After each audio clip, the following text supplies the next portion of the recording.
Terima kasih Romo Apan yang sangat luar biasa. Setiap kali membuka acara selalu dengan luar biasa. Kemudian yang saya hormati para Bhikkhu Sangha, semoga semuanya selalu sehat dan bahagia. Para anggota keluarga, khususnya keluarga mendiang, yang dalam kesempatan ini kita peringati 2 tahun kepergian beliau, yaitu keluarga Bapak Gui Yanping dan juga keluarga Ibu Yeni Gui Ana. Yang tentu dalam 2 tahun ini kita juga merasakan kehilangan beliau, sehingga mungkin di rumah perlu penyesuaian, perlu berbagi tugas yang baru agar dapat menggantikan ketidakadaan beliau dalam keluarga. Kemudian juga tentu kita juga berharap semua yang hadir di Wihara Mula Dharma Samarinda selalu sehat dan bahagia.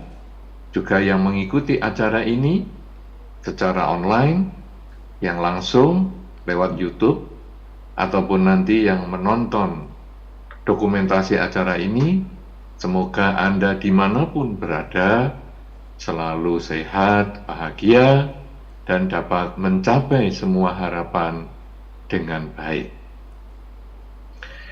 Saudara-saudara, memang kepergian seseorang tentu menjadi satu kehilangan bagi kita. Dan kalau sudah 2 tahun berjalan, seperti pada kesempatan saat ini, kehilangan itu kadang-kadang sudah mulai dapat kita atasi rasa kehilangan itu, dan kemudian kita mulai menjalankan kehidupan kita sehari-hari seperti biasa, walaupun tentu seperti yang tadi saya sampaikan, ada rasa kehilangan dan ada upaya untuk mengganti, memperbaiki. Jadi kalau dulu biasanya mendiang melakukan ini, tetapi karena sekarang sudah tidak ada, maka siapa ya yang harus menggantikan tugas-tugas mendiang yang secara khusus itu? Karena bagaimanapun juga, kesedihan atas kepergian mendiang tidak dapat berlarut-larut. Kita harus terus berjuang mengisi kehidupan ini dengan sebaik-baiknya. Bahkan kita merasa bahwa kita dipercaya oleh mendiang untuk menjalankan tugas kehidupan tanpa ada mendiang bersama dengan kita. Karena kita merasa dipercaya, maka kita harus melakukan yang terbaik, sehingga pada saat nanti kita selesai juga tugas kehidupan kita di kehidupan ini, kita merasa sudah melakukan sesuatu yang terbaik walaupun tanpa mendiang. Nah, inilah sebetulnya yang menjadi satu makna utama kepergian mendiang itu, bukan hanya kita jadikan alasan untuk bersedih, tetapi justru dijadikan motivator, dijadikan penggerak supaya kita itu justru lebih bersemangat daripada sebelumnya. Ibaratnya, kalau dulu mungkin ada kereta itu, kalau kita masih bisa melihat kereta, karena sekarang saya lihat rasanya sudah jarang ada kereta, ataupun kalau di Samarinda kayaknya nggak ada kereta kuda ya. Belum pernah melihat ini. Tapi kalau di beberapa kota di Indonesia dan juga mungkin di dunia, termasuk kota-kota besar, kalau kita lihat ada wisata dengan menggunakan kereta kuda. Kemudian kereta kuda ini biasanya 2. Kuda ada 1, ada juga 2. Kemudian ditarik kuda untuk keliling kota atau keliling ke tempat-tempat wisata tertentu. Nah, kalau sekarang kereta kuda yang mestinya ditarik oleh 2 kuda ini kemudian hanya 1 kuda, maka kuda yang 1 ini harus kerjanya lebih keras untuk memperoleh kecepatan kereta yang sama apabila ditarik oleh 2 ekor kuda. Demikian pula dengan kepergian mendiang. Dulu sewaktu mendiang masih ada, seperti keluarga itu ditarik oleh 2 tenaga yang cukup besar, yang bersama-sama bisa memajukan keluarga. Nah, itu yang kita harus syukuri, bahwa dulu ada mendiang kita bisa barengan ya. Nah, kemudian mendiang tidak ada. Wah, tentu sedih sekali. Kita masih ingat 2 tahun yang lalu, saya pun juga mengisi acara ini juga secara online, karena sejak itu memang saya selalu mengisi online.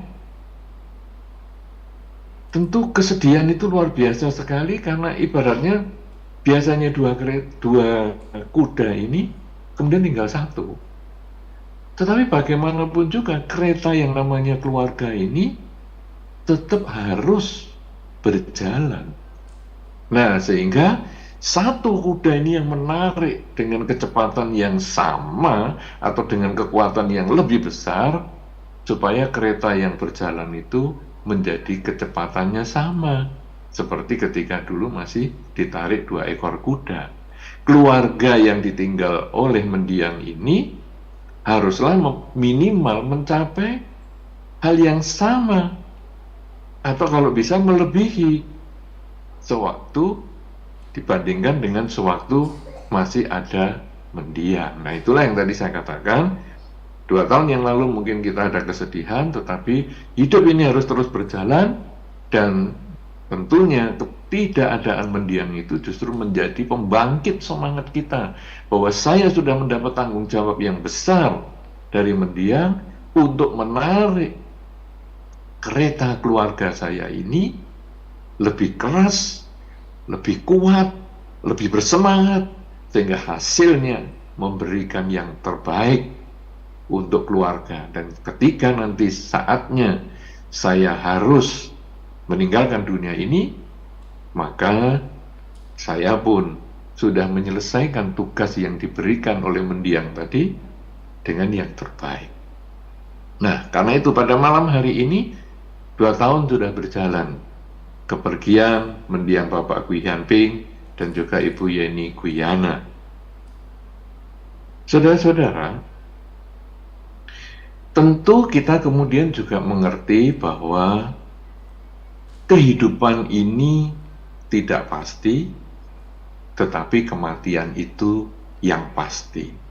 Kita sudah sering sekali mendengar tema ceramah semacam itu, bahwa kehidupan ini tidak pasti.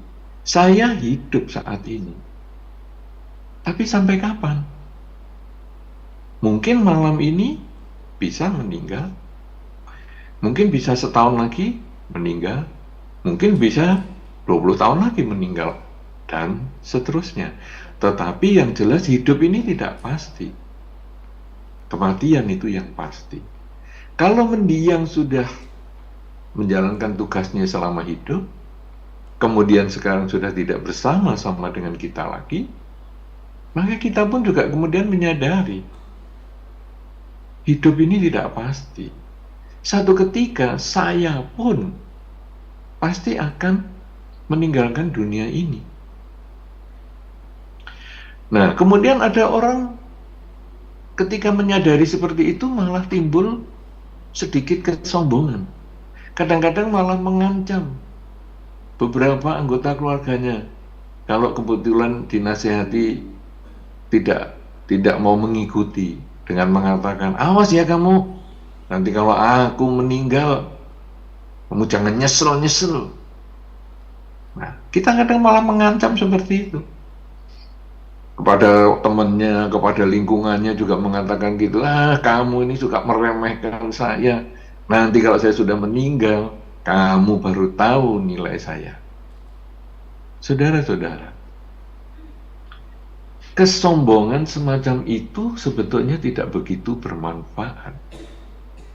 Kesombongan itu hanya menakut-nakuti pihak lain, tetapi pada kenyataannya tidak memberikan manfaat sama sekali pada waktu kejadian yang sesungguhnya. Buktinya apa?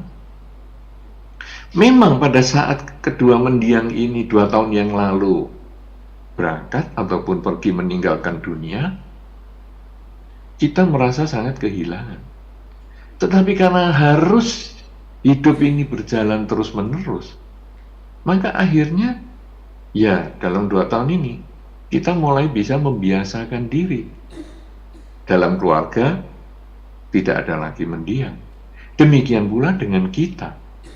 Kalaupun kita ngancam-ngancam, kamu nanti kalau nggak ada bakal menderita dan sebagainya, betul. Pada saat kita nanti meninggalkan dunia ini, mungkin mengagetkan lingkungan kita, mungkin membuat kita menjadi, waduh, sulit sungguhan ini ya, karena tidak ada beliau. Tapi itu hanya berjalan beberapa waktu. Kemudian setelah itu, ya hidup jalan lagi secara biasa. Dan kadang-kadang kita hanya diingat pada saat peringatan-peringatan semacam ini. Oleh karena itu kesombongan bahwa kalau nggak ada saya, kalian itu bakal menderita, sebetulnya itu tidak perlu kita ucapkan. Karena itu hanya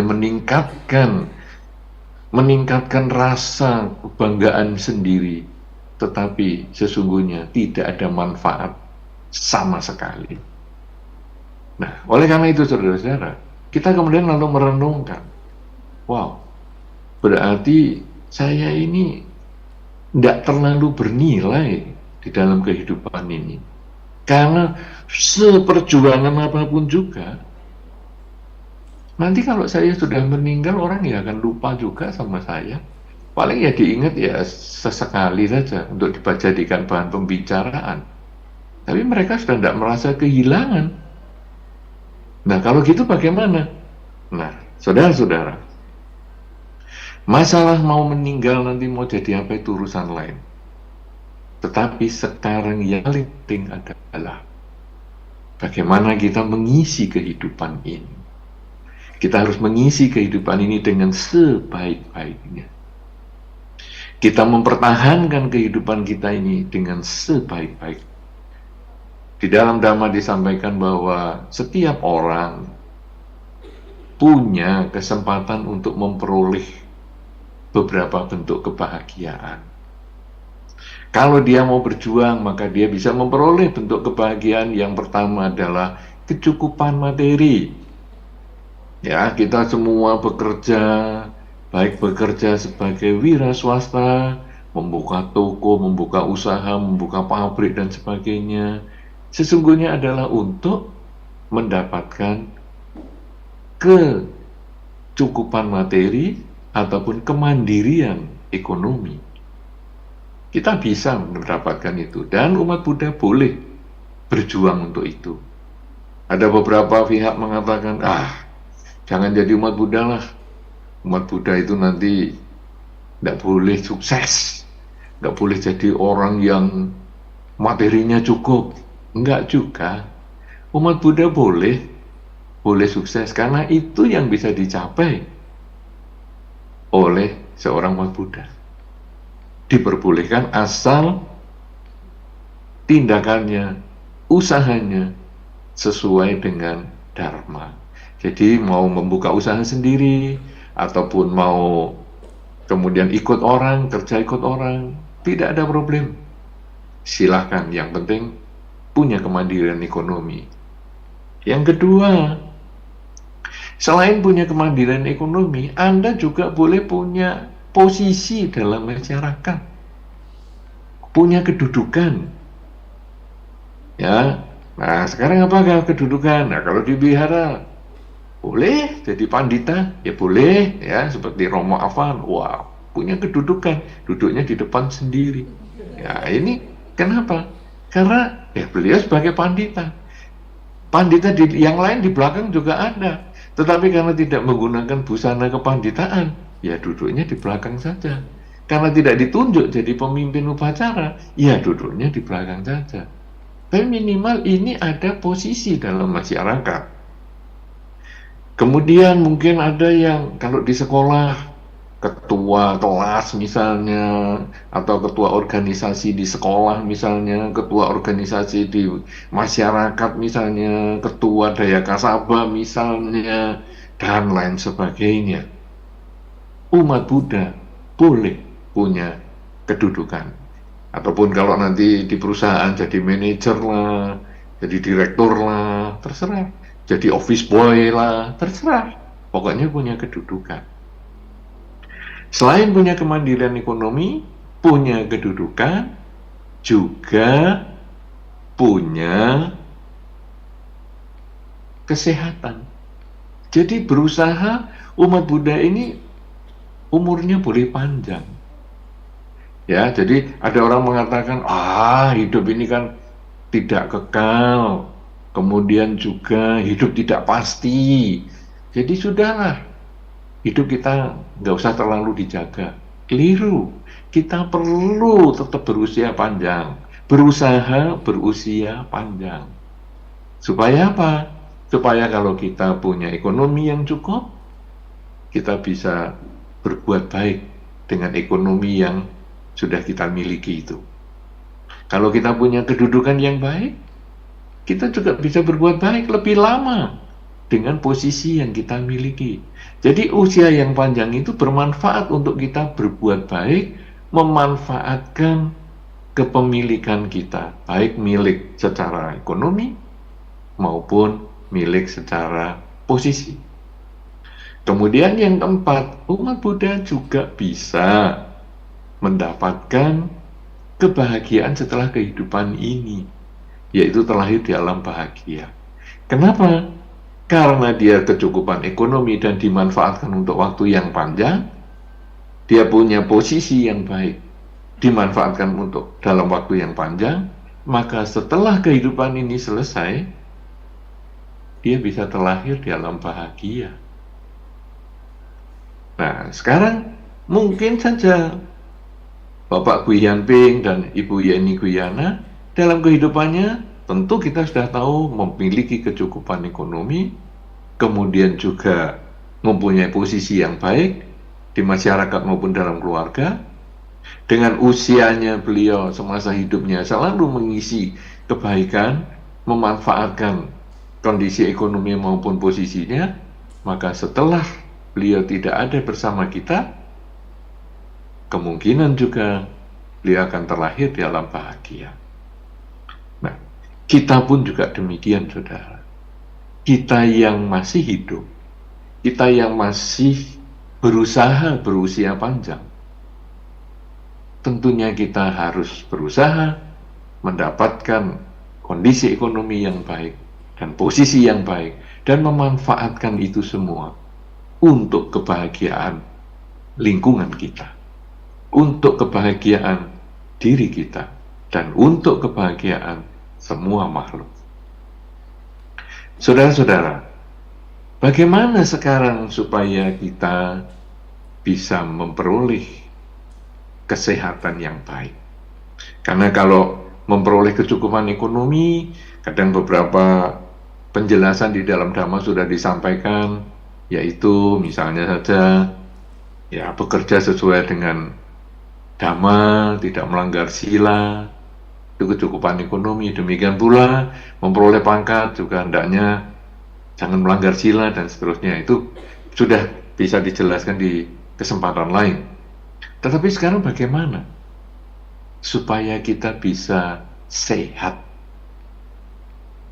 Dhamma pun memberikan penjelasan, sehingga kalau kita bisa menjalankan sesuai dengan dharma yang disampaikan ini, minimal kita bisa memperoleh kesehatan yang cukup, sehingga hidup kita ini dapat kita manfaatkan. Karena di dalam dhamma pernah disampaikan, tidak sakit itu adalah keuntungan yang terbesar. Jadi kesehatan itu keuntungan yang terbesar. Kita bisa kaya raya, kita bisa punya posisi yang tinggi, tapi kalau sakit-sakitan, untuk apa? Kita akan merasa, aduh, Badanku jalan ke sana saja sakit, berbaring juga sakit, walaupun duitnya banyak, tapi nggak ada gunanya. Tapi kalaupun sekarang duit secukupnya, tapi kita sehat, bisa jalan ke sana ke sini, bisa bisa ya keliling-keliling kemana saja, bisa melakukan apa yang kita sukai. Kesehatan itu sangat berharga.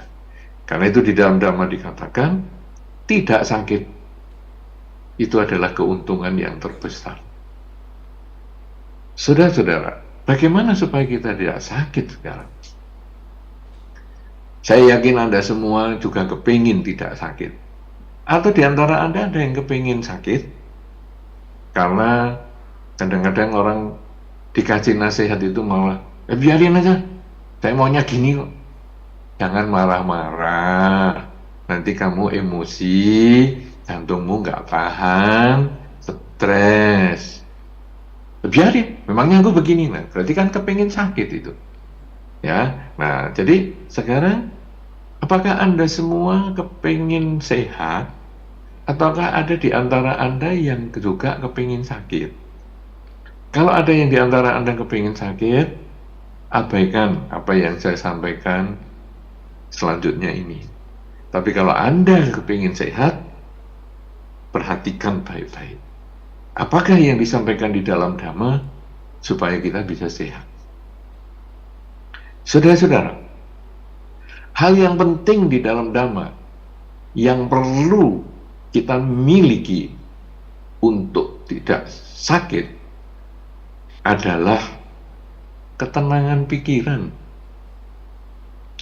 Jadi, banyak penyakit yang sekarang juga sudah diketahui oleh umum timbul justru dari pikiran. Kadang-kadang kita kan nggak enak ya, kepala kok pusing ya, perutku sakit nih, duh napasku sesak ya, malam aku kok ya nggak bisa tidur, kemudian makan juga nggak begitu enak, kemudian kita pergi ke dokter, dokter periksa kita semua, check up semua, kemudian dokter mengatakan nggak apa-apa sih kamu. Loh dok, kok nggak apa-apa gimana?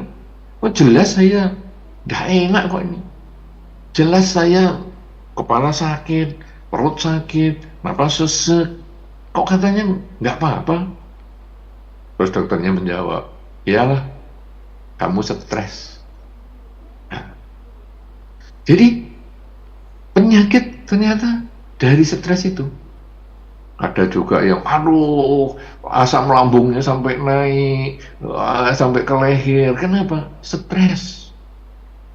Jadi, nomor satu di dalam Dhamma, kalau Anda ingin sehat, hindarilah stres. Pikiran dijaga. Bagaimana sekarang menjaga pikiran ini? Ini kan tidak semudah yang diomongkan. Menjaga pikiran itu adalah belajar memahami hidup adalah saat ini.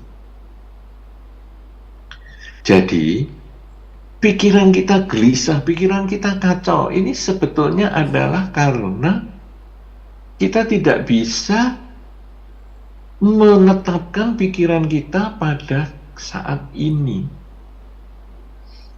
Pikiran kita bergerak ke masa lalu maupun masa depan terus-terusan. Apakah masa lalu itu tidak penting? Penting. Tetapi itu hanya kenangan untuk dijadikan pelajaran. Oh, dulu saya punya kesalahan seperti itu ya. Oke lah, saya perbaiki supaya di masa depan menjadi lebih baik dan saya terhindar dari kesalahan yang serupa. Di masa lalu saya pernah punya kesuksesan seperti itu. Oke, kalau gitu saya jadikan pelajaran supaya di masa depan saya bisa menjadi lebih baik dan saya bisa mengulang kesuksesan yang sama. Jadi masa lalu itu menjadi pelajaran yang baik untuk kita tingkatkan di masa sekarang demi masa depan. Yang buruk kita perbaiki di masa sekarang untuk tidak terulang di masa depan. Kemudian masa depan ini sendiri juga belum datang. Masa depan itu masih impian, masih khayalan. Aduh, besok mau ngapain ya? Itu masih dalam bentuk pikiran. Nanti minggu depan mau ngapain ya? Itu masih bentuk pikiran. Setahun lagi mau ngapain ya? Itu masih bentuk-bentuk pikiran. Tetapi kita tidak boleh mengabaikan juga. Karena hal-hal yang baik di masa depan, yang kita duga baik di masa depan, kita harus mulai saat ini melakukan persiapan. Sehingga kalau di masa depan itu ada potensi kebahagiaan, maka kalau kita mulai dari sekarang, kebahagiaan itu menjadi lebih besar di masa depan daripada yang kita bayangkan. Sebaliknya, kalau di masa depan itu kita ada potensi kurang bahagia, maka kita harus persiapkan mulai sekarang. Supaya di masa depan, kalau terjadi sesuatu, tidak semenderita yang kita bayangkan. Jadi, walaupun masa depan itu belum datang, tetap kita harus persiapkan mulai sekarang. Masa lalu sudah lewat, tetap kita perbaiki di saat ini. Jadi, orang yang stres itu karena pikirannya hanya melari ke masa lalu dan masa depan, meninggalkan badan di saat ini.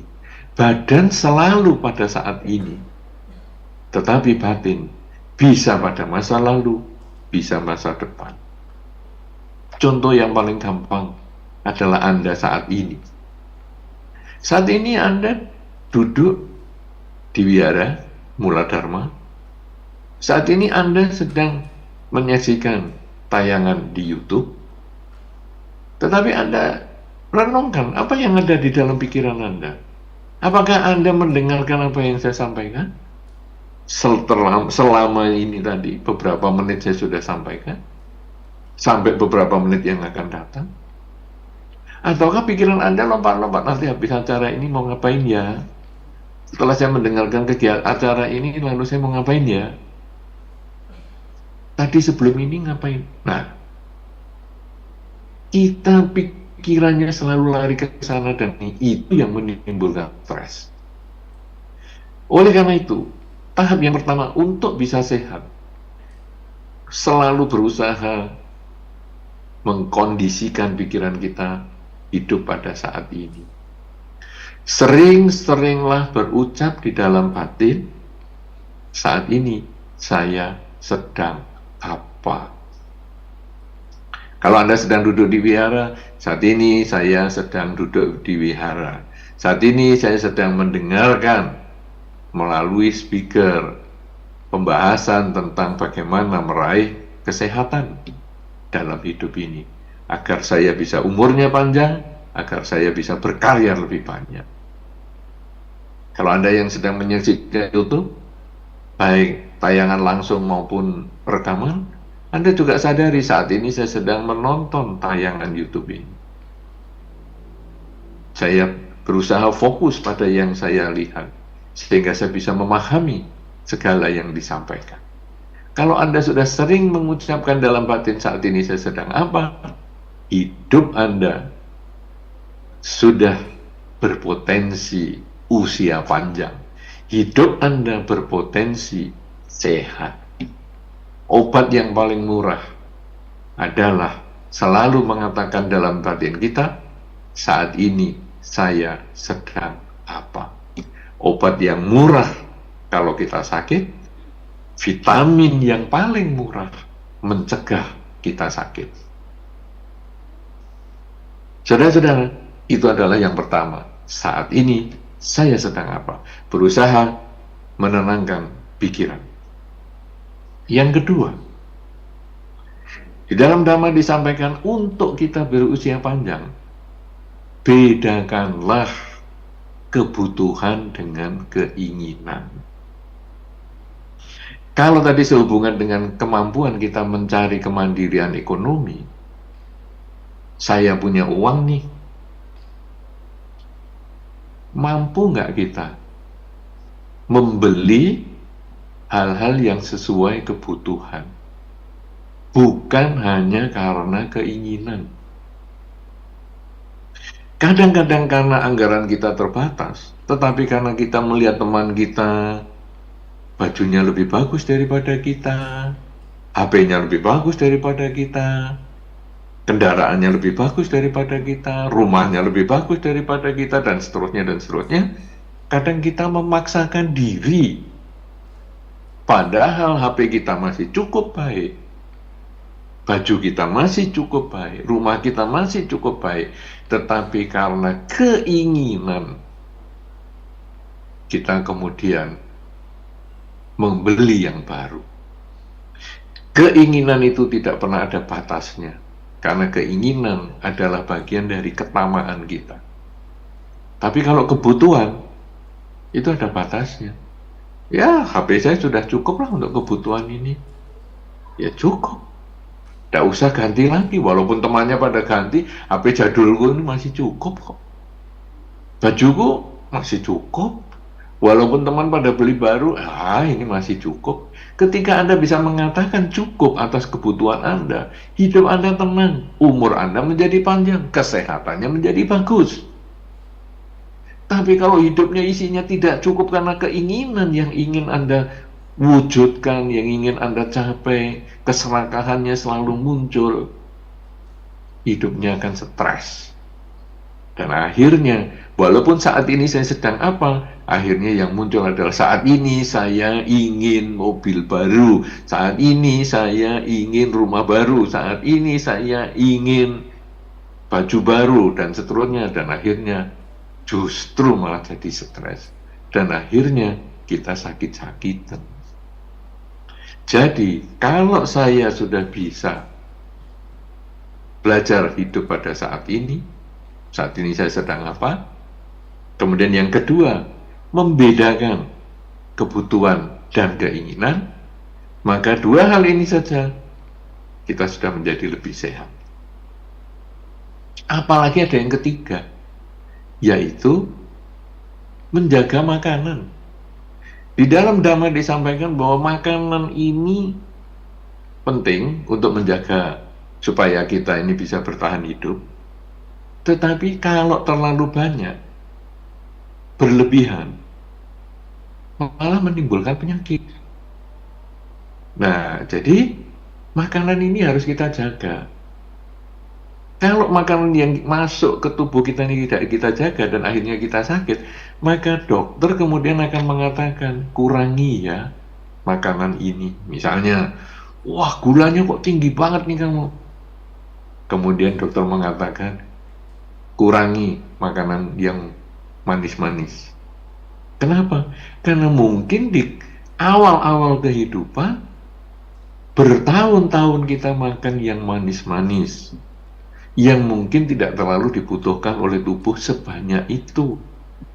Akibatnya tubuh kita kelebihan kadar gula. Dan akhirnya dokter mengatakan kurangi gula. Demikian pula dan kurangi garam, kurangi ini, kurangi itu. Kenapa? Karena kita tidak bisa menjaga mulut kita. Kita hanya makan yang kita inginkan, bukan makan yang kita butuhkan.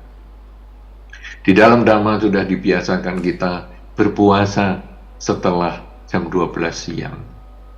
Sebetulnya itu adalah untuk menjaga bahwa kita sudah cukup. Anda tentu tahu para biku, semua yang di depan Anda maupun yang tidak di depan Anda pun, dimanapun saja, para biku makan sebelum jam 12 siang. Dan cukup bisa bertahan hidup sampai bertahun-tahun, puluhan tahun bahkan. Artinya bisa. Nah, kenapa kita harus mengisi lagi kebutuhannya, mengisi lagi sesuai dengan keinginan. Kadang sambil nonton televisi masih ngemil ke sana ke sini, kadang nonton YouTube di rumah masih ngemil sana ngemil sini. Untuk apa? Coba kita berhenti mengendalikan makanan yang masuk agar kita menjadi lebih sehat. Nah, jadi menjaga pikiran agar hidup pada saat ini penting. Ulangi terus, saat ini saya sedang apa? Kemudian yang kedua adalah bahwa kebutuhan yang kita penuhi, keinginan kita boleh kurangi. Jadi membedakan kebutuhan dan keinginan. Kemudian yang ketiga, makanlah sesuai kebutuhan. Karena banyak penyakit muncul karena makanan. Kemudian yang keempat, istirahat yang cukup. Istirahat ini penting sekali, saudara. Karena kalau Anda kerja terus, lama-lama ya sakit. Anda punya kendaraan, kemudian digeber terus dari Samarinda Balikpapan, Samarinda Balikpapan, terus tidak pernah berhenti selama 2 hari, 3 hari, seminggu, 2 minggu, sebulan, 2 bulan, tanpa istirahat. Kendaraan aja bisa rusak. Apalagi tubuh manusia.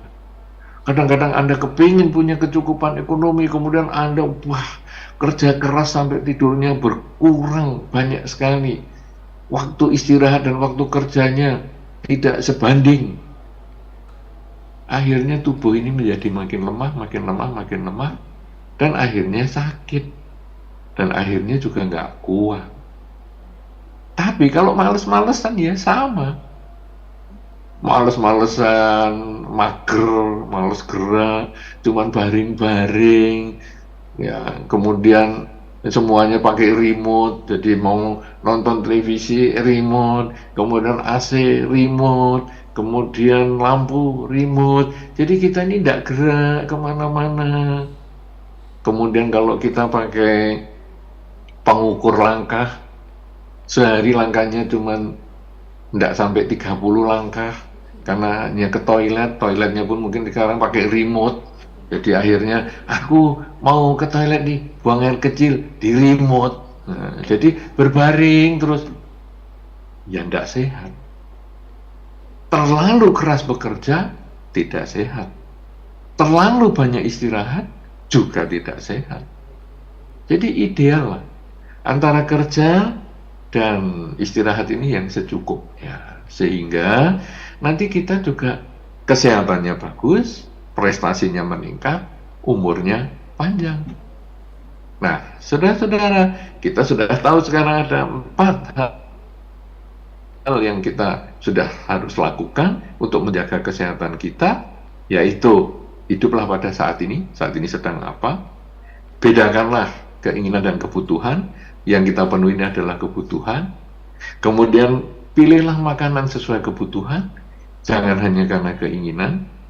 Kemudian tidur juga kebutuhan, kerja juga kebutuhan, disesuaikan seimbang antara tidur dan kerja. Yang tiap orang berbeda keseimbangannya. Jadi ada orang yang tidur 8 jam sehari, tapi ada orang yang tidur 6 jam sudah cukup, ada orang tidur 4 jam sudah cukup. Nah, ini tentu setiap orang punya kebutuhannya masing-masing.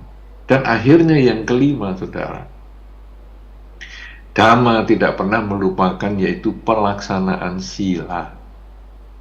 Belajar melaksanakan kemoralan dalam kehidupan sehari-hari. Tidak membunuh, tidak mencuri, tidak berzina, tidak bohong, dan tidak mabuk-mabukan minimal. Karena dengan melaksanakan sila itu, kita terhindar dari stres. Kalau kita sudah mencuri data mungkin, mencuri barang mungkin, maka kita ini kadang mau tidur aja jadi sulit. Karena kita jadi kepikiran, nanti tahu nggak ya orang itu kalau barangnya saya yang ambil. Kalau kita mau pakai barang yang curian itu, nanti kita juga khawatir, nanti kalau ketemu yang punya gimana ya. Demikian pula berbohong, kadang-kadang kita juga mikir, ini kalau nanti saya bohong orang lain tahu gimana ya. Atau dulu saya pernah bohongi omongan apa ya, sekarang ditanya lagi. Kadang-kadang kita ditanyakan, kendaraanmu ini harganya berapa? Wah, kita membesarkan harganya supaya kita kelihatan jadi orang sukses. Wah, harganya segitu. Kemudian satu ketika kita ditanya orang yang sama, dulu berapa itu ya harganya kendaraanmu? Wah, kita jadi bingung. Wah, dulu saya bohong ya, tapi dulu saya bohong harganya berapa ya? nanti ketahuan kalau saya bohong. Jadi pelanggaran sila itu menimbulkan stres tambahan. Oleh karena itu, saudara-saudara, di dalam Dhamma tidak melupakan bahwa pelaksanaan sila ini juga sebagai salah satu unsur supaya kita juga sehat. Pelaksanaan sila menjadi salah satu unsur supaya kita umur panjang. Apalagi kalau sila bukan hanya 5 sila, tapi kita sila misalnya. Ya, kita ada 8 sila, yang salah satunya juga berpuasa setelah jam 12 siang dan sebagainya. Apalagi yang mungkin sudah menjadi samanera sila, yang biku sila dan sebagainya. Maka kesehatan itu akan menjadi lebih baik. Nah, 5 hal inilah saudara, yang perlu kita miliki, yang perlu kita latih di dalam kehidupan kita sehari-hari agar kita sehat. Kalau kita sudah sehat, kita berkarya terus-menerus, maka kemandirian ekonomi, pangkat yang cukup, kita bisa manfaatkan dengan baik. Dan pada saat usia kita selesai nanti, maka kita punya potensi terlahir di alam bahagia. Keluarga yang ditinggalkan pun, kalau nanti kita sudah banyak berkarya, mungkin mereka masih ingat, mereka masih melimpahkan jasa untuk kita, masih ikut peringatan-peringatan kematian kita, silakan. Tapi kalaupun mereka tidak melakukan peringatan dan lain sebagainya, kita tidak masalah, karena tugas kita dalam kehidupan ini kita sudah selesaikan dengan baik. Karena di dalam Dhamma sudah disampaikan bahwa kalaupun kita hidup 100 tahun tapi tidak mengenal keluhuran Dhamma, maka akan lebih baik hidup sehari dari mereka yang mengenal Dhamma. Karena itu, kalau sekarang kita sudah sebagai umat Buddha menjalankan Dhamma dengan baik, maka upacara peringatan kematian pada hari ini akan memberikan manfaat yang besar untuk kita. Selain kita mendoakan para mendiang supaya beliau berbahagia di alam kelahirannya sekarang, yaitu Bapak Gui Hian Ping dan Ibu Yeni Guyana, supaya berbahagia di kehidupan saat ini, tetapi kita pun dapat memetik manfaatnya agar di masa yang akan datang, mulai sekarang sampai selama-lamanya, kita bisa memanfaatkan hidup kita untuk mencapai 4 hal yang dapat kita peroleh sebagai seorang umat Buddha: kecukupan ekonomi, posisi yang baik, usia panjang, dan juga terlahir di alam bahagia setelah kehidupan ini. Dan usia yang panjang dapat dicapai kalau kita sehat dengan melaksanakan hal-hal yang tadi sudah disampaikan, yaitu hiduplah pada saat ini, belajar berusaha selalu mengulang dalam batin saat ini sedang apa, membedakan kebutuhan dan mengurangi keinginan, memenuhi kebutuhan, mengurangi keinginan, kemudian juga makanlah sesuai dengan kebutuhan, jangan hanya memuaskan keinginan, kemudian juga beristirahatlah yang cukup, dan laksanakanlah sila dengan baik. Maka Dhamma yang lengkap ini akan dapat memberikan manfaat untuk kita semua, sehingga hidup kita walaupun sejenak tetapi melaksanakan Dhamma akan memberikan manfaat daripada hidup 100 tahun. Semoga segala yang disampaikan pada kesempatan ini memberikan manfaat, khususnya untuk kebahagiaan Bapak Gui Hian Ping maupun Ibu Yeni Guyana di alam kelahiran yang sekarang. Semoga keluarga yang ditinggalkan juga memperoleh kesehatan, kekuatan, dan kesuksesan untuk melanjutkan kehidupan tanpa para mendiang. Semoga kita semua yang hadir di Wihara Mula Dharma maupun yang menyaksikan acara ini melalui media YouTube, semoga selalu sehat, selalu sukses, dan selalu berbahagia. Semoga semua makhluk, bagi yang tampak maupun yang tidak tampak, akan selalu memperoleh kebahagiaan sesuai dengan kondisi karmanya masing-masing.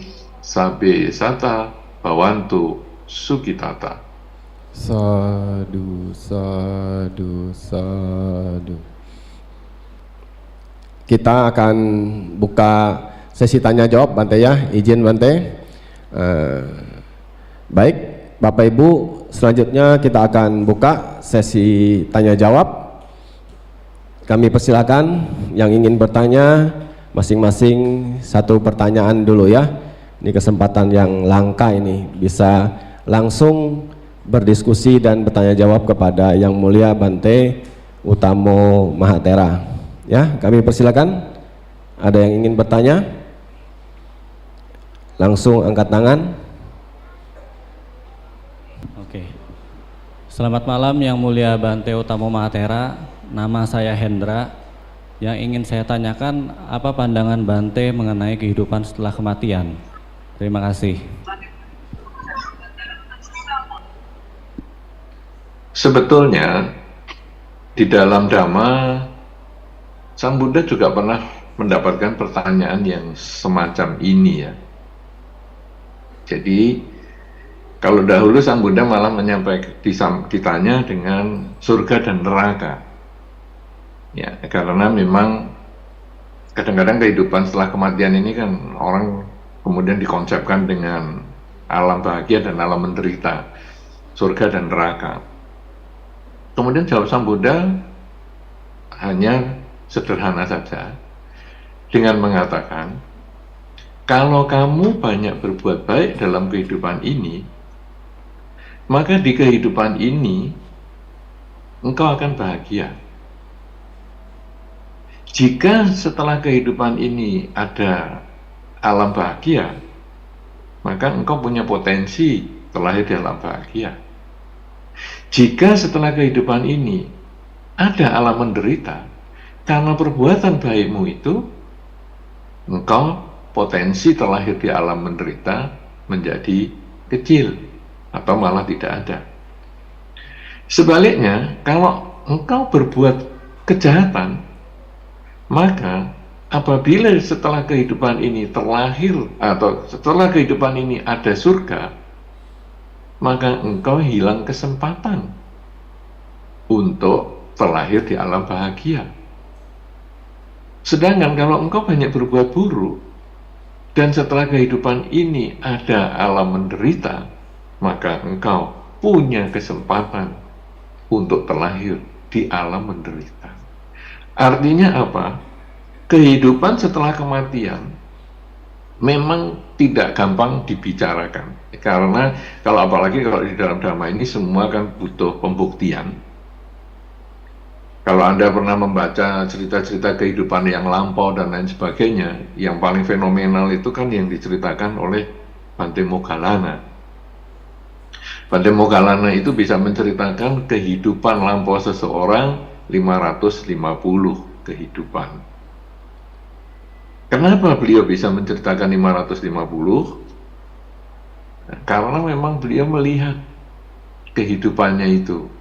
Ya, jadi orang itu, oh ini dulu lahirnya sebagai ini, dan yang lampau itu sebagai ini, yang sampai 550 kehidupan di belakangnya itu masih ketahuan. Ya, jadi sekarang saya lahir jadi Bhikkhu Utamo, mungkin kehidupan sebelumnya itu bukan. Nah, itu beliau bisa tahu. Kehidupan yang sebelumnya lagi juga bukan, itu bisa tahu sampai 550. Nah, kemudian Sang Buddha menceritakan riwayat beliau itu 550 kehidupan. Kenapa? Karena itu yang mampu dilihat oleh Bante Moggallana. Sehingga Sang Buddha setelah cerita kehidupan beliau yang dulu, lalu beliau menyimpulkan, dulu si A adalah sebagai ini, si B sebagai itu, si C sebagai itu. Buktinya siapa? Ya Bante Moggallana itu, karena bisa menyaksikan. Nah, itu cerita kehidupan lampau, artinya bisa dibuktikan kalau ada yang punya kemampuan untuk itu. Tetapi kalau sekarang diceritakan, oh dulu saya lahir sebagai ini, oh nanti kita akan lahir itu. itu semua hanya katanya. Jadi belum tentu terbukti kebenarannya.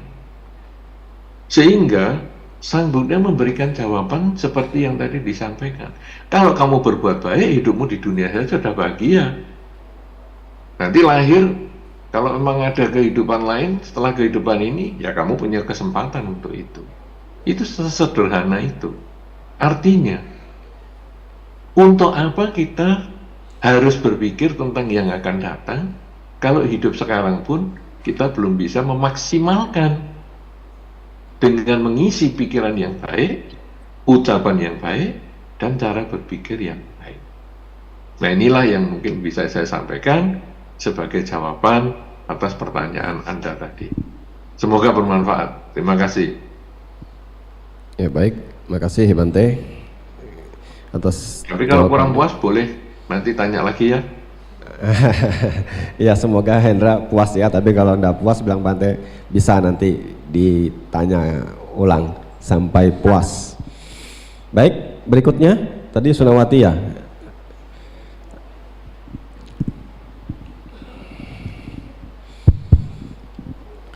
Selamat malam Bante, saya Sunawati.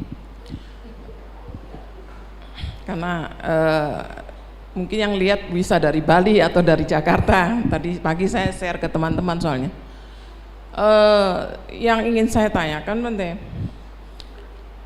kita lahir begitu banyak, apalagi seperti Bante katakan kan Bante Monggalana bisa 550 kehidupan.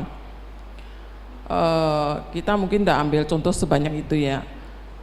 Kita berkelana di kehidupan baik sebagai manusia atau alam yang berbeda, karena kita tidak bisa ingat pelajaran-pelajaran yang kita temui dan pernah kita jalani itu kok tidak bisa terkoneksi dengan kehidupan, anggaplah kehidupan saat ini gitu loh Bante.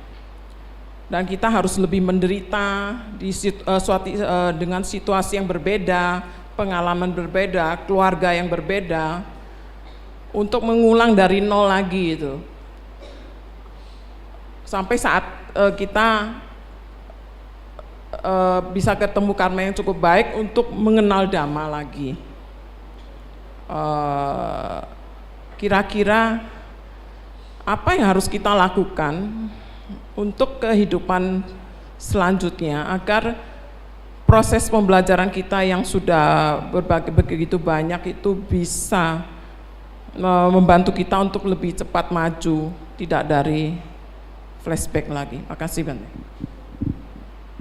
Baik, terima kasih juga kepada Sunawati yang sudah share acara kita kesempatan ini, karena dengan acara online, kalau kita menyambung lagi yang disampaikan oleh Romo Afan di awal sekali, dengan kegiatan online ini maka bisa diikuti oleh banyak orang, banyak pihak pada saat yang sama.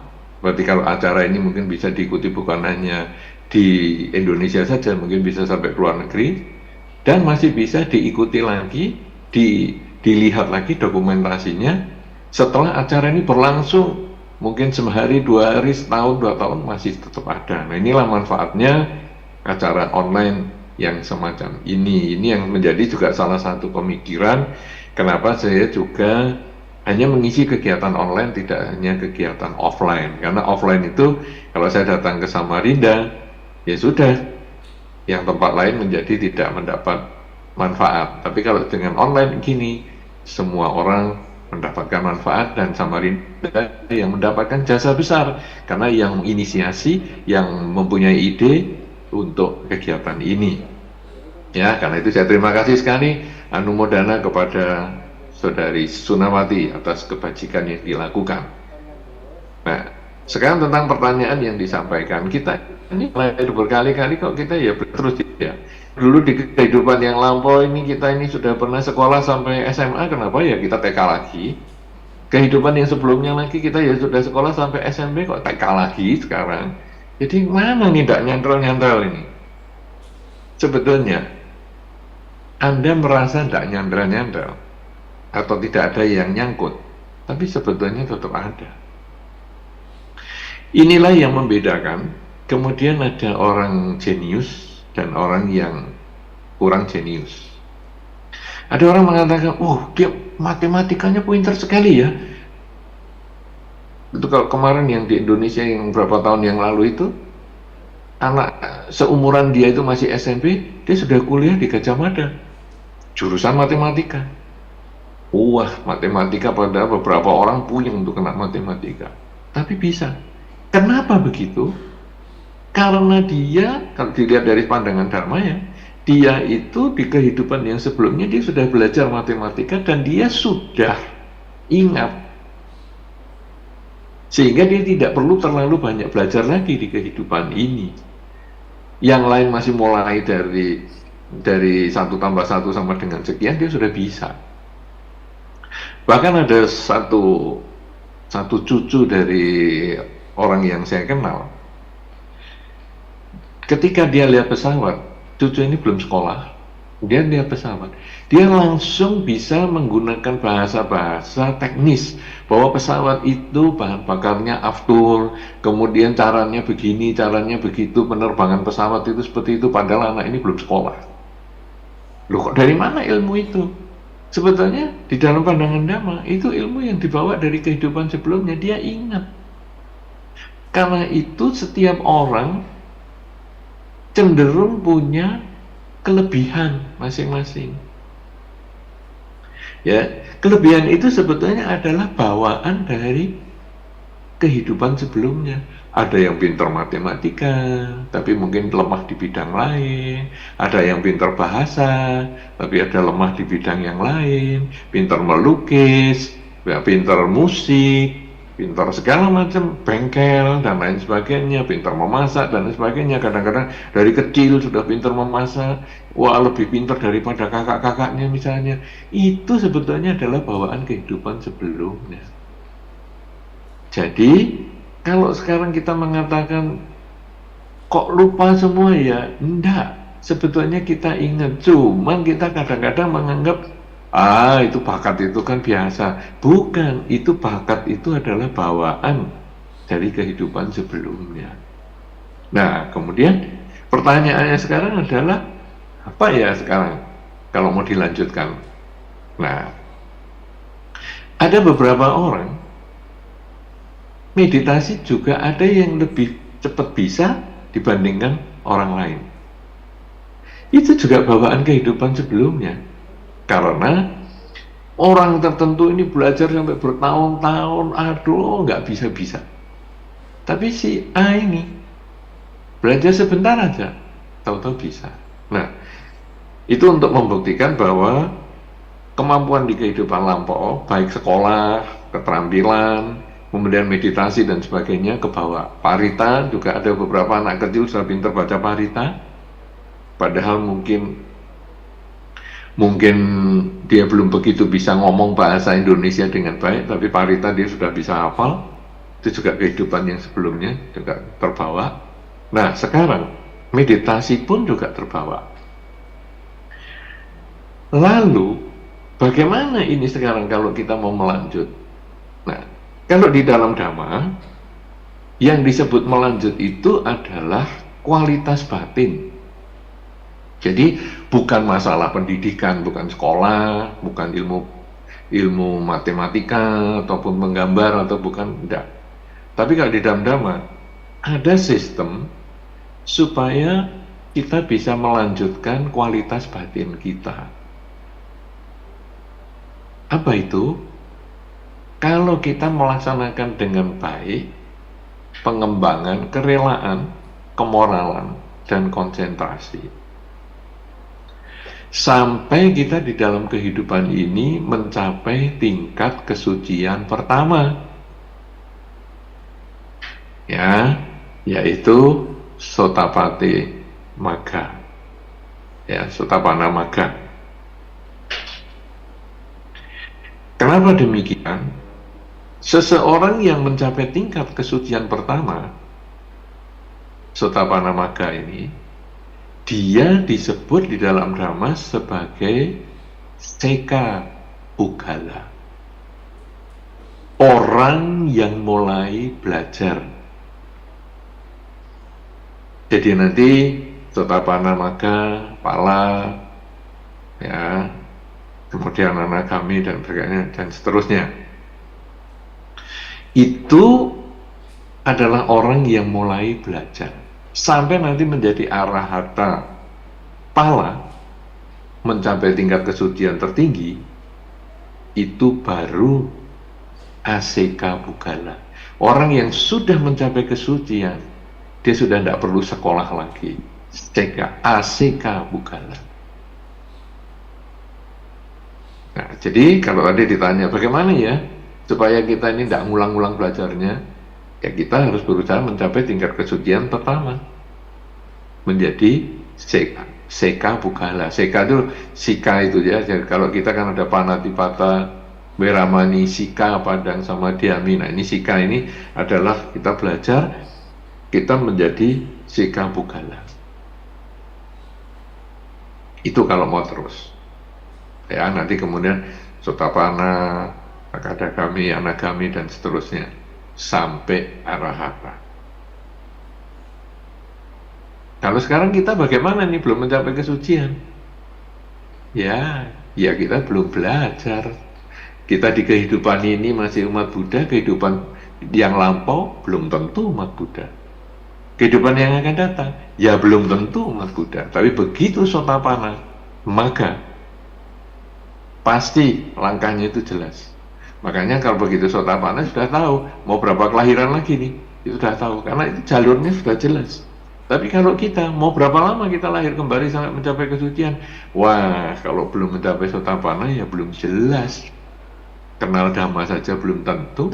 Nah karena itu kita sekarang hanya bisa punya tekad bahwa semoga dengan kebajikan yang saya lakukan sampai hari ini, saya bisa terlahir lagi sebagai manusia yang mengenal Dhamma, supaya nanti saya melanjut untuk kenal Dhamma, supaya saya melanjut lagi untuk praktek Dhamma, supaya saya melanjut untuk mencapai tingkat kesucian tertentu. Jadi sebelum kita mencapai kesucian, seringlah kita bertekad dalam batin, terutama kalau malam menjelang tidur, merenungkan semua kebaikan kita lewat pikiran, ucapan, dan perbuatan kita, kemudian ucapkan tekad. Semoga dengan kebajikan yang saya lakukan sepanjang hari ini akan mengkondisikan saya terlahir kembali sebagai manusia yang mengenal Dharma. Nah, kalau sudah bisa seperti itu diulang tiap malam, ya semoga kelahiran berikut kita nanti terkondisi mengenal Dhamma dan berlanjut melaksanakan Dhamma untuk mencapai kesucian. Mudah-mudahan ini bermanfaat. Terima kasih, Bante. Terima kasih. Selanjutnya. Ya, baik, makasih Bante. Selanjutnya. Oh ya, silakan. Satu pertanyaan dulu ya. Terima kasih waktunya. Namo Buddhaya Bante. Nama saya Padma Bante. Tadi Bante sudah menyampaikan langkah-langkah bagaimana untuk supaya kita tetap sehat dan tidak sakit, Bante. Di dalam Abhidhamma saya pernah membaca bahwa rupa ditentukan oleh 4 hal, Bante, yaitu kama, cita, utu, dan ahara, atau disingkat suka aja. Banyak orang yang ketika sakit, Bante, mereka ada yang berpikiran, oh ini karena karma. Jadi mereka ada yang berbuat baik, berdana dan sebagaimana supaya sakitnya sembuh. Tapi ada juga sembuh, ada juga tidak. Yang kedua, cita.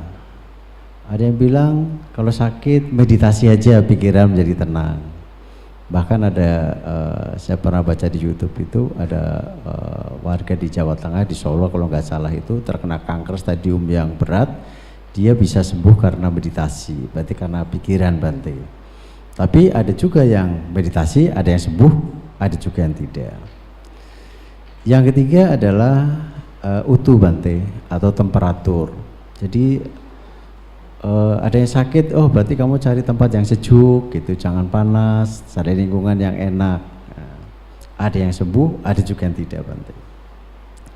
Kemudian yang ahara itu kan apa yang kita konsumsi, Bante. Bahkan ada orang, wah ke Singapura aja dah, ke luar negeri, di sana obat-obatannya bagus misalnya. Tapi ada yang sembuh, ada juga tidak. Ada juga bilang, ayo jaga makanan dan sebagainya. Menurut pendapat Bante, untuk mensikapi hal ada orang sakit ini, apakah perlu ketika seorang sakit ini 4 hal itu harus dilakukan, Bante? Jadi untuk memenuhi keempat unsur itu, jadi kalau unsur kama, cita, utu, dan ahara itu, Bante. Mohon penjelasan Bante, terima kasih. Baik, pertanyaan yang bagus ya. Ya, sekarang apakah perlu 4-4-nya? Kan begini ya. Kalau sekarang kita sakit lah, minum obat. Kemudian kita sakitnya sakit kepala lah. Kadang-kadang yang kita juga heran ya, sakit kepala obatnya diminum, masuknya ke perut. Kok dia bisa milih ya, sakitnya di kepala, jadi dia bisa ngobati. Sakit gigi, kok dia ya bisa milih ya, walaupun ditelan yang sama, tapi kok yang sakit giginya ya, yang bisa disembuhkan. Kemudian napasnya sesak, dia yang nelen obat yang sama, yang nelen obat juga, lewat mulut juga, masuk ke perut juga. Kok ya tahu ya, obat ini kok tahu, oh ini untuk napas yang sesak. Kemudian kaki kayaknya sering kram-kram ini, kejang-kejang, kakinya kram, kaku. Minum obat juga untuk di perut yang sama. Tapi kok ya bisa ya, obatnya ini tahu milih, oh ini untuk ngobati kaki, kok nggak salah ya. Yang misalnya obat kepala jadi untuk kaki, obat kaki untuk kepala, kok nggak salah ya. Nah, sekarang ada obat yang bisa ngobati sakit kepala, sakit gigi, sakit napas, sakit kaki dan sebagainya tadi. Kemudian orang itu hanya sakit kepala. Apakah ya perlu dia minum obat yang semujarab itu untuk ngobati seluruhnya? Ibaratnya, apakah perlu kita itu, kalau ngomong bahasa dunia umum non-Buddhis ya, membunuh nyamuk itu harus dengan tembakan senapan, bukan dengan raket saja, raket listrik. Atau kalau perlu membunuh nyamuk itu dengan bom sampai rumahnya hancur, kan tidak perlu. Nah, demikian pula kalau tadi ada tentang kama, cita, utu, dan ahara itu, kalau ada orang sakit, ya tentu kita harus mencoba beberapa tahap. Sebetulnya yang saya sampaikan tadi di dalam Dhamma tentang 5 hal untuk menjaga kesehatan itu, hampir semua masuk kecuali utu, ya, tentang suhu udara. Ya, terlalu panas, terlalu dingin, karena memang manusia atau makhluk itu juga salah satunya tanda makhluk hidup itu kan terpengaruh oleh suhu juga.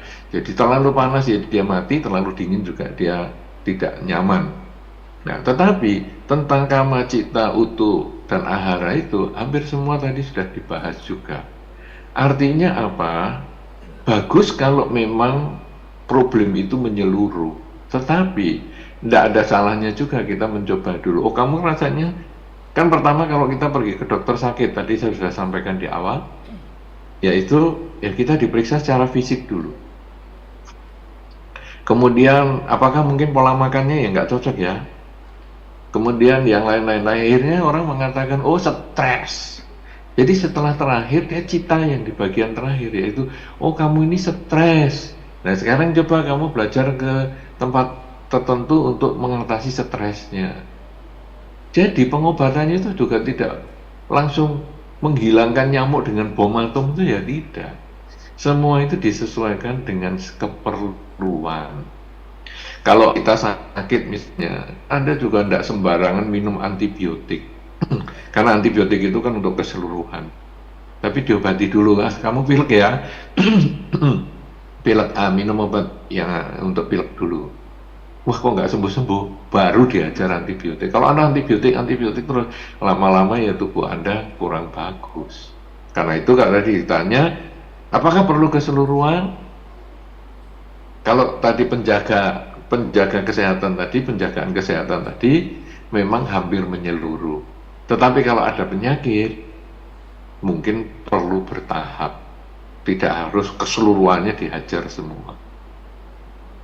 Mungkin semacam itu. Ya. Ya, terima kasih Bante. Ini saya coba bertanya Bante.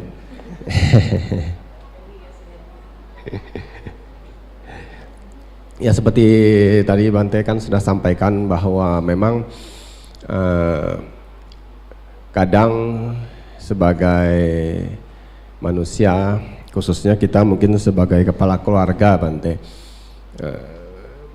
memang kita kan sering berpikir, oh nanti misalnya kalau saya tidak ada, kira-kira istri dan anak saya bagaimana ya, begitu ya Bante ya.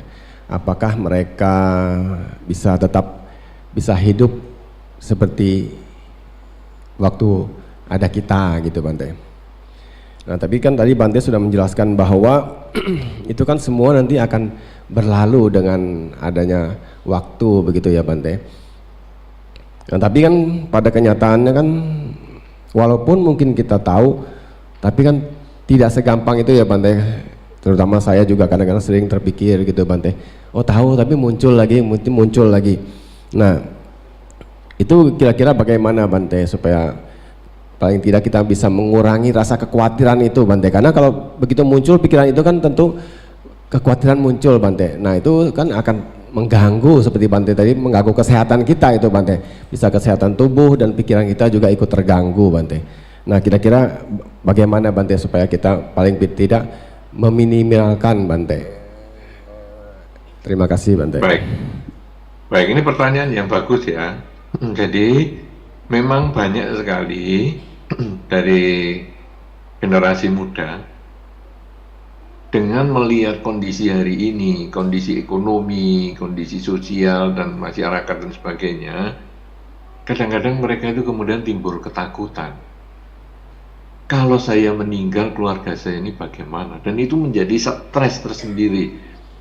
Itu yang kadang kalau sampai kelainannya muncul, ini bisa menimbulkan kelainan karena sudah mencekam sekali ketakutannya. Itu sampai tidak berani pergi ke rumah duka, itu juga tidak berani. Jadi dia takut sekali, aduh, ke rumah duka, apalagi yang meninggal itu temannya sendiri yang satu umuran, itu lebih ngeri lagi. Jadi loh ini temanku sudah meninggal, berarti kan jatahku hidup makin pendek nih, karena generasi saya sudah tidak ada ini. Kemudian juga takut dengan keramaian, ke pesta pun takut. Kemudian kalau dulu sering membaca koran dan sebagainya, itu juga takut membaca koran berita duka itu juga takut. Kemudian nonton berita-berita bencana alam di sini, bencana alam di sana, gunung meletus di situ, banjir di sana, itu juga takut. Kalau sampai mengalami seperti itu, sebetulnya dasarnya adalah karena diri sendiri juga takut mati, takut dengan nanti keluarga saya bagaimana. Nah, apa yang sekarang harus kita lakukan? Di dalam Dhamma ini sama dengan pertanyaan yang pertama tadi tentang hidup setelah kematian sebetulnya, yaitu kita tidak berpikir tentang setelah mati. Tetapi sekarang apa yang harus saya lakukan saat ini? Bahwa saya saat ini masih hidup, saya harus melakukan yang terbaik. Saya harus membahagiakan keluarga saya secara maksimal. Sehingga ketika saya nanti meninggal, saya sudah memberikan yang terbaik. Saya tidak lagi kecewa dengan hidup saya. Duh, saya kurang. Harusnya saya minta maaf dulu dengan pasangan hidup saya. Harusnya saya menyekolahkan anak saya dengan lebih baik dulu. Tidak ada. Karena kematian itu sudah tidak bisa ditawar-tawar lagi. Tidak bisa ditunda-tunda lagi. Tolong ya nanti aku matinya sebulan lagi. Saya mau baik dulu sama keluarga saya dan lain. Tidak bisa. Kalau sekarang saya harus meninggal, sekarang juga akan datang kematian itu. Nah, jadi Hidup tidak pasti, kematian itu yang pasti. Ya, kalau dalam Dhamma kan disebutkan demikian. Sekarang, dalam kehidupan yang tidak pasti ini, kita harus mengisi semaksimal mungkin pikiran, ucapan, dan perilaku kita ini yang terbaik. Sehingga keluarga kita pada saat meninggalnya kita itu, dia tetap berbangga bahwa keluarga kita ini sudah melakukan yang terbaik. Nama baik ditinggalkan oleh mendiang, bukan nama buruk. Karena itu, kalau tadi dikatakan kan di awal bahwa ada 4 hal yang kita bisa capai sebagai seorang umat Buddha, yaitu bahwa kita perlu atau punya kesempatan untuk kemandirian ekonomi, kemudian punya posisi yang baik di masyarakat, dan umur panjang. Ini sebetulnya adalah bahwa saya harus melakukan yang terbaik dengan ekonomi saya, dengan posisi saya.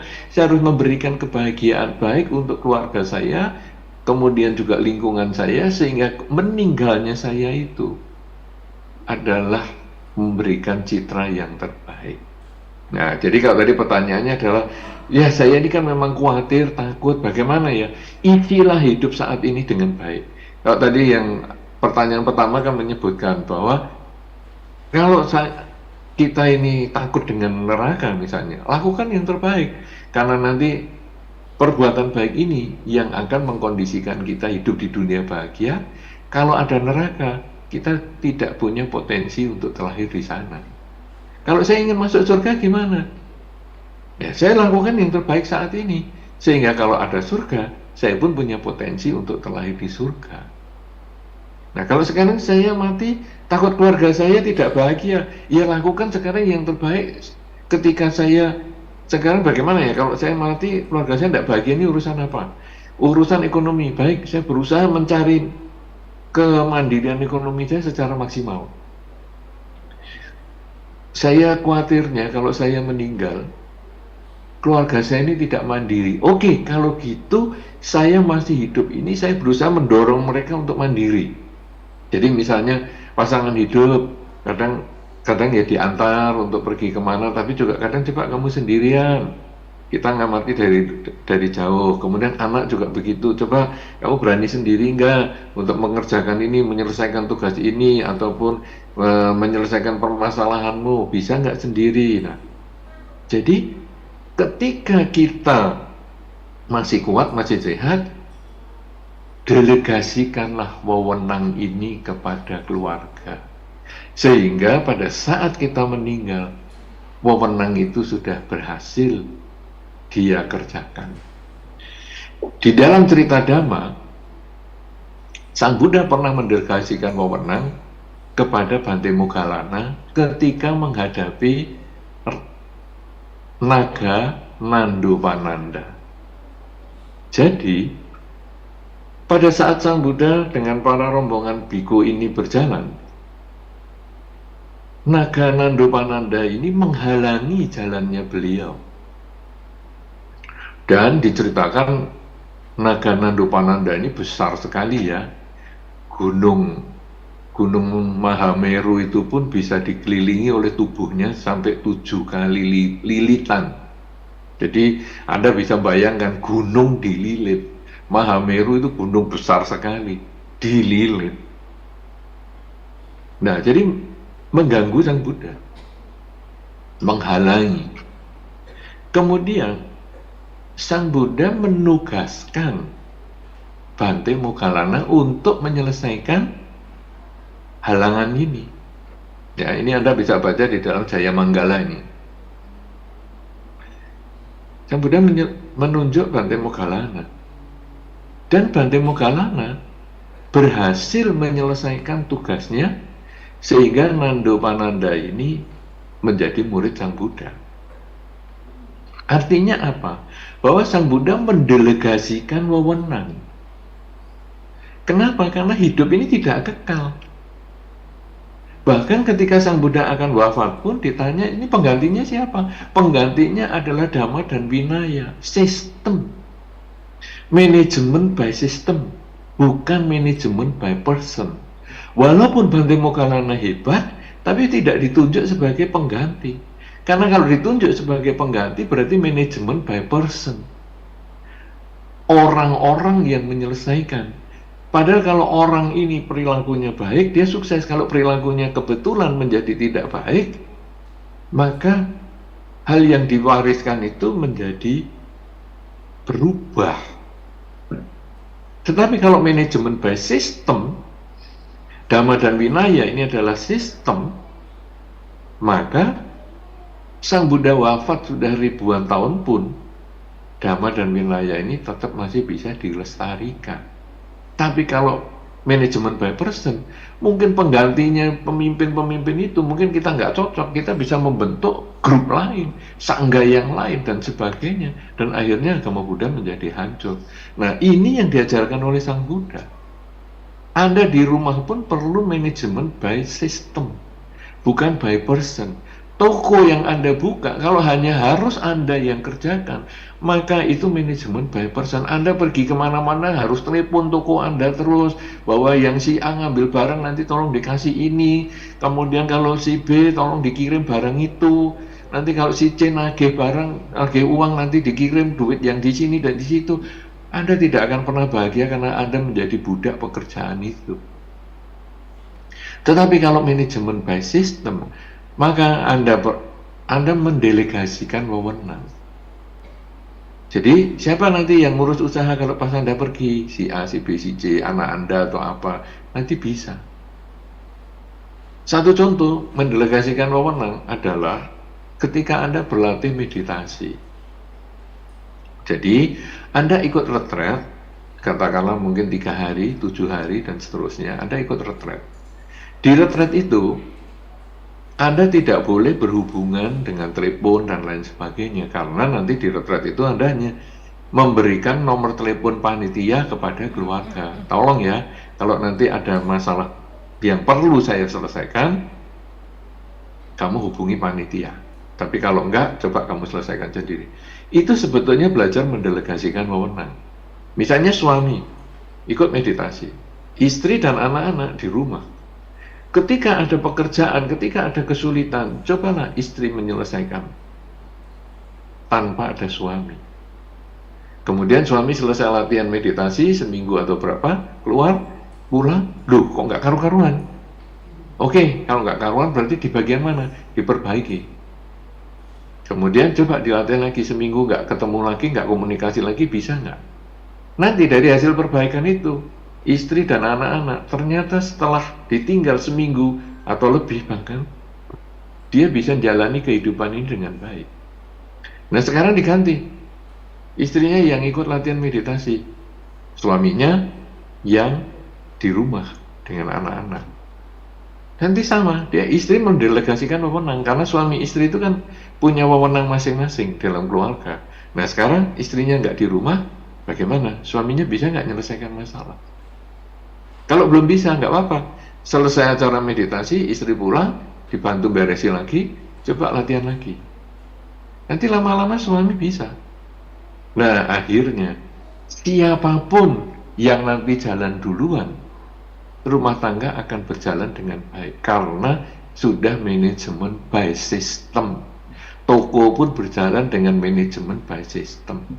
Sehingga kalau toko manajemen by system, Anda pergi misalnya ke Mendut, misalnya ikut pembacaan centing misalnya, apa itu ya, pari centing misalnya. Anda sudah nggak perlu dihubungi pakai telepon-telepon terus, karena di rumah sudah bisa menyelesaikan dengan baik. Dan Anda pun ya nggak perlu tanya-tanya, bagaimana toko rame nggak? Bagaimana kamu bisa ngatasi persoalan nggak? Bagaimana di rumah? Nggak juga. Anda ikut Tipitaka Centing dengan santai, dengan fokus di situ, dan di rumah jalan lancar. Tapi kalau belum lancar nggak apa-apa, nanti pulang dari Tipitaka Centing, Anda perbaiki, masih ada kesempatan. Kemudian nanti pasangan hidup ikut di Pitaka Centing yang internasional, seminggu juga atau lebih di sana. Yang Anda di rumah bisa juga menyelesaikan masalah. Caranya seperti itu. Jadi setelah Anda bisa sering latihan meditasi atau seminggu tidak komunikasi dengan keluarga dan sebagainya, akhirnya nanti ketika kematian itu datang, semua sudah siap, Anda pun juga siap. Ya, kemarin saya mendengar juga ada orang tua yang tidak pernah berpisah dengan anak tunggalnya. Dari lahir sampai sekarang sudah SD kelas 5, dia tidak pernah berpisah. Anaknya cuma satu. Tapi sekarang dia belajar. Anaknya ini juga disuruh, ya Pak, kamu ke jalan-jalan ke luar negeri sana, ke tempat keluarganya di luar negeri, sendirian, karena orang tuanya juga sendirian. Nanti ketemu seminggu, gimana nanti hasilnya. Nah ini belajar melepas. Itu orang tuanya ya sedih banget, nangis katanya, aduh Bante ini baru pertama kali, sedih sekali. Tapi akhirnya ya dia berusaha jalani. Nah nanti satu ketika mereka akan ketemu, dan oh berpisah itu seperti ini, bisa saya ngatasi. Anda satu ketika mungkin belum tentu ketemu makanan, karena di perjalanan mungkin ya, perjalanan dari kota A menuju ke kota B semuanya serba terlambat sampai nggak bisa makan. Kalau Anda nggak pernah belajar berpuasa, Anda akan stres. Aduh belum makan ini, aku lemes ini biasanya. Aduh aku biasanya makan, kalau nggak makan pusing kepala dan lain-lain. Tapi kalau Anda sudah sering jalankan 8 sila, sudah biasa jalankan tidak makan setelah jam 12 siang, maka tidak makan menjadi hal yang biasa. Laparnya tetap, tapi cara berpikirnya sudah berbeda. Kehilangan orang yang kita cintai tetap ada pikiran yang tidak nyaman, tetapi siap menghadapi perpisahan itu dan siap berkarya lagi, karena hidup harus berlanjut, tidak bisa berhenti ketika si A meninggal. Kita harus terus berlanjut. Nah inilah caranya bagaimana bahwa kekhawatiran berpisah dengan orang yang kita cinta itu wajar, tapi mulailah belajar memisahkan diri. Bagaimana seandainya saya tidak ada, kamu bisa hidup nggak? Sekaligus kita pada saat berkumpul, kita menghargai pertemuan dengan orang yang kita cintai, dan kita berusaha membahagiakan orang yang kita cintai, sehingga pada saat nanti kita meninggal, atau pada saat orang yang kita cintai itu meninggal, tidak ada lagi kekecewaan, tidak ada lagi rasa kehilangan yang terlalu mendalam karena aku belum ngomong ini dan itu, belum bisa membahagiakan dia dan sebagainya, karena kita sudah melakukan yang terbaik selama ia masih hidup. Itulah yang bisa menjadi jawaban kesempatan ini. Ya baik, terima kasih Bante atas jawabannya yang sangat luar biasa Bante, dan sekaligus merupakan jawaban terakhir dari sesi tanya jawab kita pada malam hari ini Bante.